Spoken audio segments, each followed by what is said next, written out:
ഒരു ക്രൈം സ്റ്റോറിയാണ്. പോലീസ് ആ സ്റ്റോറി അങ്ങനെയുള്ള വരിക. നല്ല കാണാത്ത ത്രില്ലറാണോ? അത് കാണാത്ത ത്രില്ലറാണ്.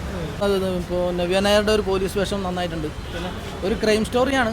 പോലീസ് ആ സ്റ്റോറി അങ്ങനെയുള്ള വരിക. പക്ഷേ അതിലുപരി ഒരു നല്ലൊരു പിന്നെ ഇതാണ്, ഒരു ഫാമിലി മൂവിയാണ്.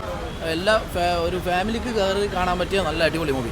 ഈ പോലീസ് എന്ന് പറഞ്ഞാൽ അടിച്ചുപിടിച്ചു അങ്ങനത്തെ പടമൊന്നുമല്ല, നല്ല അടിപൊളി മൂവി. പക്ക ഒരു ത്രില്ലറിലുപരി ഞാൻ പറഞ്ഞില്ല, ഒരു ഫാമിലി മൂവിയാണ്. നല്ലൊരു മൂവിയാണ്, സൂപ്പറാണ്. നല്ല സിനിമയായിരുന്നു, അടിപൊളി സിനിമയായിരുന്നു. നല്ല ഇൻവെസ്റ്റിഗേഷൻ, നല്ലൊരു ഇമോഷണൽ ജേർണി ഉണ്ടായിരുന്നു. നല്ല ആർട്ടിസ്റ്റ് പെർഫോമൻസ്, ഡയറക്ഷനും അടിപൊളി. ഇല്ല, അടിപൊളിയാണ്. നവീചേച്ചി ഒരുത്തിലൊക്കെ അടിപൊളിയാക്കിയല്ലേ, അടിപൊളിയാണ്, നൈസാണ്, എല്ലാം സൂപ്പറാണ്. ഉണ്ടായിരുന്നു. നമ്മൾ വിചാരിക്കുന്ന രീതിയിലല്ല മൂവി പോകുന്നത്. അതുകൊണ്ട് ത്രില്ലർ എലമെന്റ് എനിക്ക് ഭയങ്കര സ്പോട്ട് ഓൺ ആയിട്ട് ഭയങ്കരമായിട്ട് ഇഷ്ടപ്പെട്ടു. ക്ലൈമാക്സ് ആക്ച്വലി നമ്മൾ പ്രെഡിക്റ്റ് ചെയ്ത പോലെ അല്ലായിരുന്നു, പക്ഷേ എന്നാലും ഇഷ്ടപ്പെട്ടു. അതാണല്ലോ ക്ലൈമാക്സ്. Thank you. ത്രില്ലറാണോ? ത്രില്ലറാണ്.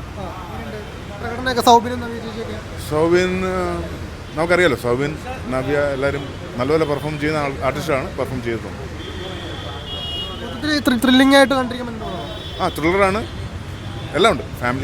ഫാമിലി ഓറിയൻറ്റഡ് ആണ്. So good movie, watchable movie.